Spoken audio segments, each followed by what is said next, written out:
across Nigeria. If you just joined us, you're still on to Enterprise Friday, reaching you from Enterprise Television. Let's get to our conversation for this morning. Taiwo Oyedele, chairman of Nigeria's Presidential Fiscal Policy and Tax Reform Committee, highlighted that most of the country's value-added tax VAT revenue comes from low-income earners. And addressing the Senate, he advocated for removing VAT on essential goods and services such as education, health care, transportation and accommodation, to ease the financial burden on vulnerable populations. According to Oyedele, 82% of low-income earners' spending falls within these categories, emphasizing the need to exempt them from VAT to promote economic fairness. And President Tinubu recently submitted 4 tax reform bills to the National Assembly, including the Nigerian Tax Bill 2024 and the Tax Administration Bill, aimed at overhauling the tax system. Despite facing criticism, Oyedele defended the reforms, noting they would ensure only non-essential consumption attracts VAT, impacting wealthier individuals more. And the proposed changes also focus on creating a business-friendly environment. Oyedele stressed the importance of restructuring tax laws to encourage efficiency and value creation, ultimately boosting government revenue. Additionally, the reforms aims to protect small businesses by introducing thresholds to reduce their tax burdens, addressing issues like excessive local government levies. Overall, the reforms seek to balance tax equity, business growth, and revenue generation for the government. Very well. Let's have our conversation. And to do that this morning, we have with us in the studios Emeka Madunago, journalist and public affairs analyst. Good morning to you, Emeka, and welcome. Yeah, Good morning, Emeka. Hello. Thank you so very much. Pleasure to be here. Hello, Yes. All right, so let's get into our conversation for today. Emeka, I know for some time now you've talked about the need for the government to, if possible, remove or totally eliminate VAT from consumables. Now, do you think this is coming at the right time? Yeah, thank you. Yeah, I am for scrapping VAT totally.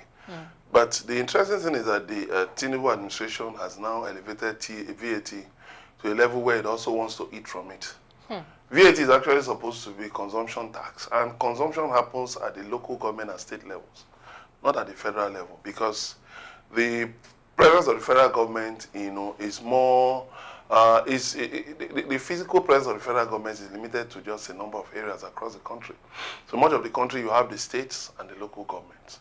Now, VAT was actually just supposed to be a consumption tax. In 1996, when Abacha administration, the Abacha regime introduced it, it was supposed to be a consumption tax to help states, with more revenue to take care of their obligations. But, excuse me, it now happened that the federal government, the states couldn't muster the courage to be collecting the VAT themselves.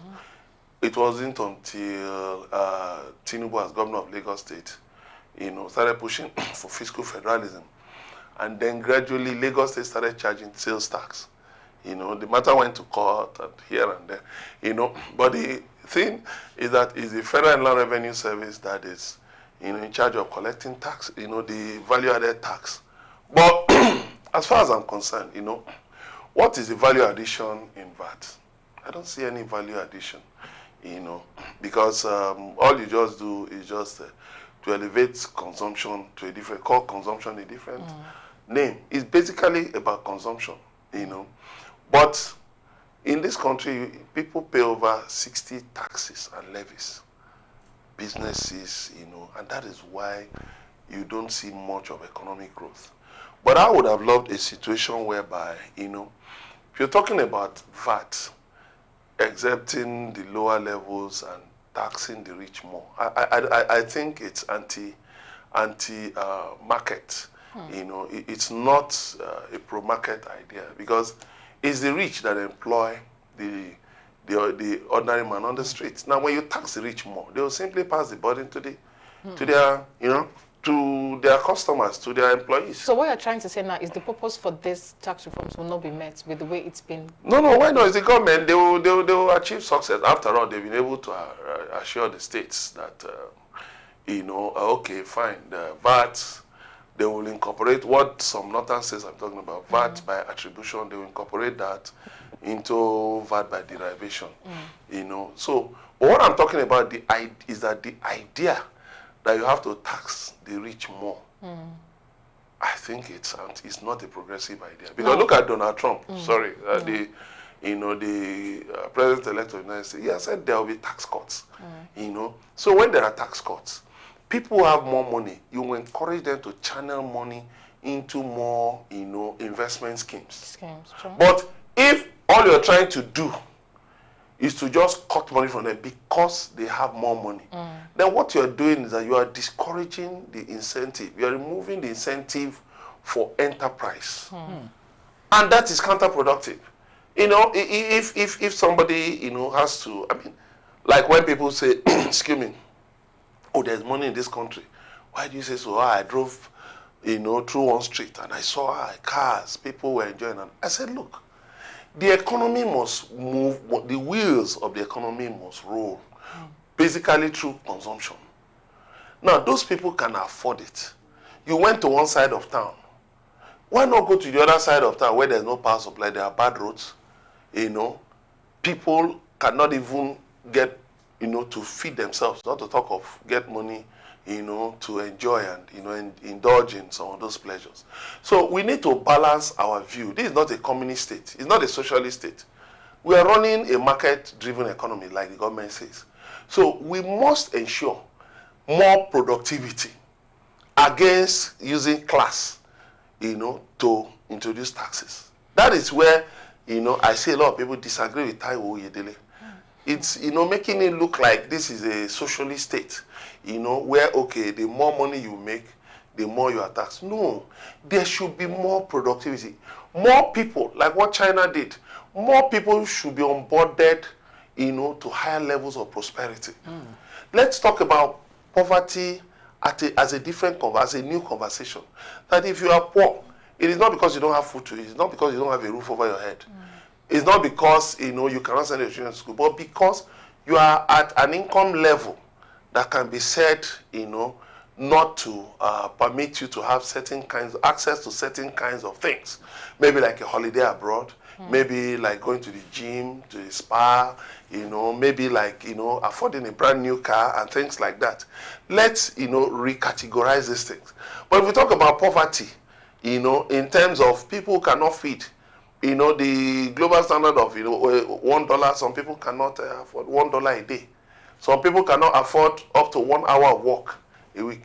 You're talking of the poor, but the National Bureau of Statistics is giving very strange figures that unemployment dropped to 4%. What is the meaning of that?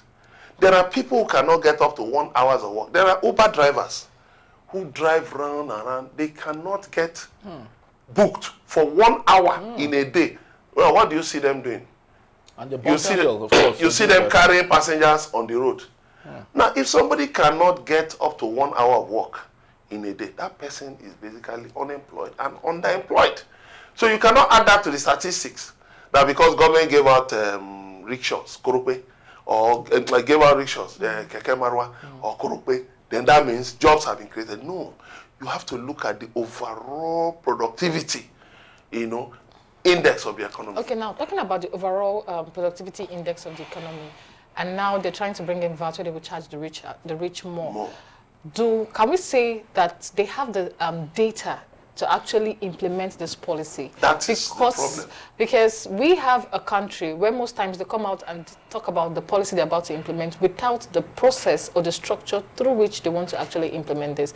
And you said something, you said they would definitely achieve it. So my question to you is, how would they achieve it when we don't have the data for this? Why I say they will achieve it is because it's the government. You know, the government has coercive powers of state, you know, state instrument, you know, state, coercive powers of state, you know, instruments of state power, you know, but the thing is the sustainability. Because at the end of the day, look, you're going to find out that people will always, the rich never want to pay taxes. They don't want to pay taxes. All over the world, it's like that. So if you think you're going to tax them more, you'll be shocked that you will be coming up against businesses.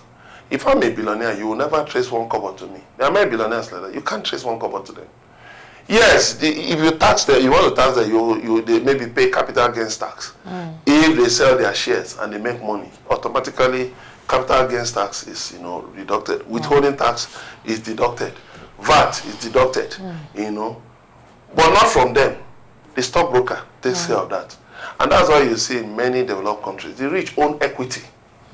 They don't, unlike in Nigeria where the rich own cash. So much cash, and they just go everywhere throwing cash away. No. You own equity. I was telling my family this morning. I said the road to wealth is simply to own something. Own assets. So those assets work for you. But you should find a way to be able to build a structure around that wealth. So it's not about you directly. Even though it's a controversial issue, it's not about you directly controlling it, so that you are paying, personal income tax, you are paying company income tax, you are paying education tax, police, transport tax, and all kinds of taxes from federal to state to local government. But the thing is that if we enhance productivity, if we increase, the key thing is to strengthen the purchasing power of the people, because the purchasing power right now is low. People cannot afford basic things. It's too bad. You go to a booker, you want to have a meal, and they tell you a wrap of eba is 300 and 500. It should not be. How many people can actually bring out 1,000, 2,000, 3,000 to have a decent meal? Yes, because that actually I intended to bring this up. But of course, you've started, etching into it. An economic pundit did say, of course, I would love you to, if possible, validate that the administration of President Bola Ahmed Tinubu seemed to poison the pool of water from where everybody drinks from. In 2023, May, when he said subsidy is gone, without looking through the books to know how that could be cushioned, it raised the avalanche of what we have today. Now, for this task, even if it's commendable to some sort, do you think it's at the same time not opposite of what it has created in the first place? Well, subsidy never went anywhere, because subsidy never existed in the first place. Subsidy. What we just had was government paying for under recovery, not subsidy. What do you mean by under recovery? Okay, good. What was the production level locally vis-a-vis the consumption level? NNPC was engaged in direct sale, direct purchase. You give out oil, crude oil, and then you collect products, a few products in return. Now, what is the economic value of that? So when it drops, because of the difference between the naira and the dollar, that was under recovery. You were running basically at a loss, because two currencies were competing. The naira at a weaker level. So you had to bridge the difference. Yeah. So that was the under recovery. When you engage in business, you are actually supposed to make profit. But a situation where you're not even making profit, what you're doing is more like charity. Which is fair enough. It's social welfare. No. You do social welfare, which is classified as a corporate social responsibility. After you, from your profit. You don't do CSR from your capital, from your running costs. No, you do it from your profit. That is why you see companies set up foundations. So from their profit, they channel money to CSR, so that their tax obligations will drop. I didn't hear that from Moedele. I didn't hear that. Instead of saying you are taxing the rich, get the rich to be more involved in community development. Get the rich to be more involved in job creation. Get the rich to be more involved in expanding the economy, because they have the money, they have the capital, they can attract somebody like Tony Elumelu, for instance. He's an international entrepreneur. He's someone who knows, the route to attract foreign capital to Nigeria. But should we even be concerned about those blue chip entrepreneurs? Because a majority of the shock absorber for any economy are the middle class. The middle class are totally driven away. Most of them, school owners, restaurant owners, and all, they've all jackpot, if I might use that word, out of the country because of the economic constraints. Now, do you think those blue chip individuals would actually fill in the gap that has been lost by middle class? That's what I talked about, encouraging the rich to own more of equity than liquid cash. You know, investing more in the economy. Now, talking about the rich owning more of equity, yes, than liquid cash. Yes. If we'll be truthful, those who own, those who are categorized as the rich in this country, most times you can't even trace a business or anything to them. That's one. Secondly, most of the businesses, they are the ones that are in charge and they call the shots. And if we look at even the contracts they get to give out, they are the ones that most times lobby for it. If you tell them to own more of equity, how would they do it when they are the ones that call the shots and they want to use the liquid cash, knowing when they have their future ambition, especially to get into politics and co? Yeah. Very good. Yeah, it's a long question you asked me. I hope I can answer it. But the thing is, it goes down to the structure of public finance. How government begins, even charity begins at home, how government structures its expenditure. Every month, you give states allocation in dollars. You give states allocation. Of course, when you give states these allocations, what do they do? Is it not better you give them this money in bonds? Not direct, credit, directly crediting their accounts, and then you just see frivolous expenditure. It should be more in bonds. Contracts. Just pay, there was a time we paid 80% mobilization, 100% mobilization. No. If you have a government paper, an LPO, and when I was much younger, with an LPO, you could go to a bank, or a letter of credit, you could go to the bank and get a bank guarantee to finance your project. But because of the pervasive corruption in the country, so what you have is that, people get paid for not offering any value. Contractors are giving road projects that have a timeline and they cannot add value by carrying out that project, but you pay them. Why? Because they have to settle people in the civil service, in government, in the political circle and all of that.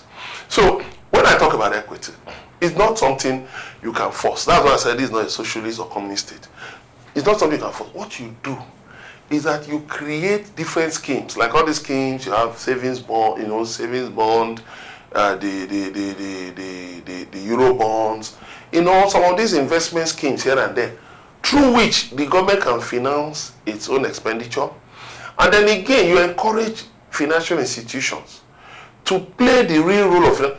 You see, it's the loan apps, it's the fintechs that are actually doing real banking, not the big banks. So what you do, if the big banks are too heavy, they become overweight, and they cannot play the role of retail banking in the real sense of it, then take that license away, give it to the fintechs. Because the fintechs are such that, they can give you a loan without collateral, as long as your BVN or NIN, you can get, financing. So if you encourage the rich to put their money into some of these things, such that, the interest rates yes, the interest rate of borrowing has gone up. The CBN has hiked it. But you now have the other side of it where you encourage savings. Now that savings from it, if it grows, if more people save, you will now see that the fintechs will have more to lend people to go into, quick businesses, short-term businesses. The big banks can actually lend, engage in long-term borrowing. Well, you find out that the big banks, they have apps for short-term lending. The same thing as fintechs. So that aspect needs to be seriously regulated, because you're talking of that, okay, you're going to exempt rent, you will exempt this. But if I want to pay rent and I go to one fintech to borrow money, for instance, maybe PalmPay or OPay or Fair Money or anything, I'll go and borrow. I'm going to pay VAT on it now. Sure. I'm going to pay withholding tax on it. So how have you exempted me? You shouldn't. I don't think they should look at it that way. Look at it more from the point of view that let the rich put their money more into investment schemes, in the economy. For instance, look at Money Point. The other day was valued at $1 billion, which is big. Now, $1 billion should not be the target. Like they say, the reward for good work is more work. that, okay, let the rich, for instance, look at something like Money Point that serves the A large pool of all invest in them. Let them expand their equity, their capital base, so that, and let them be more liquid to be able to give out loans. In that way, you will sustain the middle class, because the middle class is actually very vital in any economy. So in that way, we're not looking at consumption as consumption. Eat. No, consumption of goods and services. Then we come to the point, of local manufacturing. The MBS report said that manufacturing did badly. Agriculture, the same thing. We need to onboard more people, more Nigerians into manufacturing, into agriculture, into agro-processing. So that when we have productivity, then we cannot talk of adding value. So instead of just exporting cassava tubers to China and all of that, what you do, you create different products. You have gari, you have abacha, is it cassava flakes, you have lafun, you have different things. Then you can even move forward to starch, things like starch and some of all those things, for use in the pharmaceutical industry and all that. That is value. So right now you don't charge VAT on agricultural products, but when you add value to it, you are charged. But you know what? While charging it, what you do is also you encourage more productivity. That this person has worked hard enough, and added value that can pay VAT. So how do we encourage this business to do better, to add more value? Let people be encouraged to add more value. Like the petroleum industry, it's not just about selling our crude. Add value to it. Pay taxes. The key thing should be in every sector of the economy.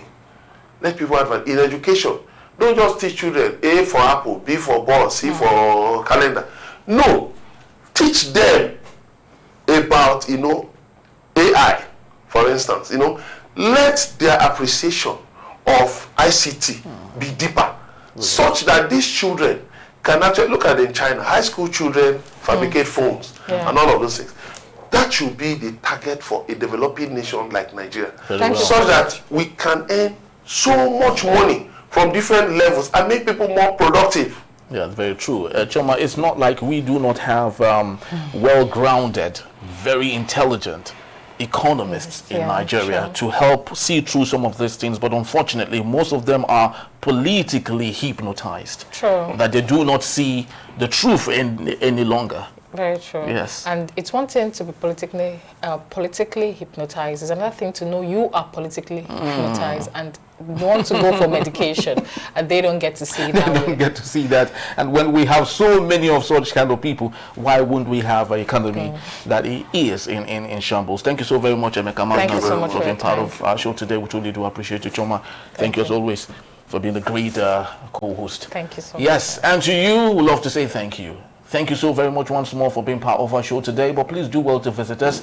You can always find us at enterprisetvnews.com. You may also like, comment, and follow us on all our social media platforms at Enterprise TV7. I am Henry Igwebike. And I'm Chioma Okoha. Thank you for watching, and we'll see you. Bye-bye. Bye.